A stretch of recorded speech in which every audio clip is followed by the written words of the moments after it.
નમસ્કાર દોસ્તો, હું છું ગોપાલ ઇટાલિયા. આ તમે મારી પાછળ જોતા હશો, અત્યારે માવઠું આવ્યું છે. કમોસમી વરસાદ ચાલુ છે. આ વિડીયો ચાલુ વરસાદે રેકોર્ડ થઈ રહ્યો છે.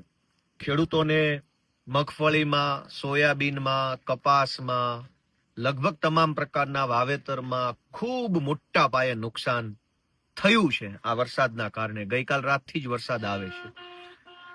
એક તો ખેતીનો ધંધો વર્ષોથી નુકસાનીનો ધંધો થઈ ગયો છે, છતાં પણ ખેડૂતો ખેતી કરે છે. અને ઉપરથી વારંવાર આવા માવઠાઓ આવે છે. ક્યારેક વરસાદ ઓછો આવે, ક્યારેક અતિવૃષ્ટિ થાય, ક્યારેક માવઠું થાય. ખેડૂતોએ દવા, ખાતર, બિયારણ, પાણી, મજૂરી પાછળ જે ખર્ચો કર્યો હોય એ ખર્ચો વળતરના સ્વરૂપે જો સરકાર પાસેથી મળી જાય તો ખેડૂતને નહીં નફો નહીં નુકસાનના ધોરણે આખું વર્ષ નીકળી જાય.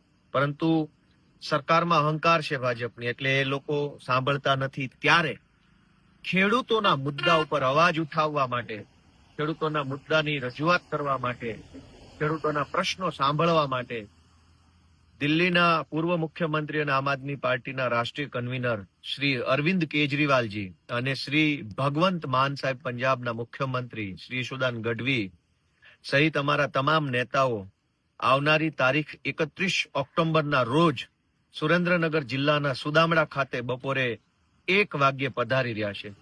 હું આખા સૌરાષ્ટ્રના તમામ ખેડૂતોને વિનંતી કરું છું કે આ ભાજપની સરકાર તો આપણી વાત સાંભળવા તૈયાર નથી, પરંતુ આ વખતે એવડી મોટી સંખ્યામાં આપણે આપણું શક્તિ પ્રદર્શન કરીએ, ખેડૂતોની શક્તિ બતાવી દઈએ અને એ 31 તારીખે સરદાર જયંતિના રોજ સરદાર પટેલ એક ખેડૂતોના આગેવાન હતા.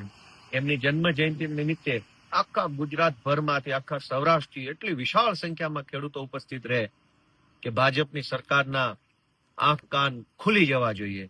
દોસ્તો, 31મી તારીખે સુરેન્દ્રનગર જિલ્લાના સુદામડા ખાતે કિસાન મહાપંચાયતમાં અરવિંદ કેજરીવાલજી અને ભગવંત માન સાહેબના નેતૃત્વમાં આયોજિત જનસભામાં આપ સૌ પધારો એવી વિનંતી સાથે જય કિસાન.